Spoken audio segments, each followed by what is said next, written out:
Улуу Тала өлкөсүнө саякат долбоорунун Сары Арка багыты боюнча 4-чү экспедиция башталды. Казак туризм жана Казак география Казакстандын улуттук географиялык коому ичара кызматташтык меморандумунун айланасында ишке ашырылып жаткан экспедиция баш 10 айынын 20-сынан аяк 10 айынын 4-нө чейин уланат.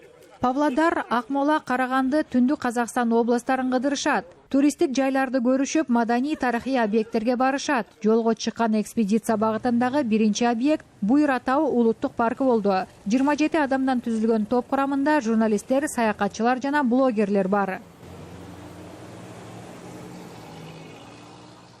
16 күнүн ичинде биз 4,5 километрде жүрүп, тарихий 16 күндүн ичинде 4,5 чакырым жолду артта калтырабыз. Экспедиция жыйынтыгы боюнча бир нече иштер жасалат. Биринчиден, туристтик жай катары табыла турган объекттердин тизмеси жасалат. Ушул объекттердин инфраструктурасын жакшыртуу боюнча кандай иш-аракеттерди кабыл алуу керектиги тууралуу сунуштар айтылат.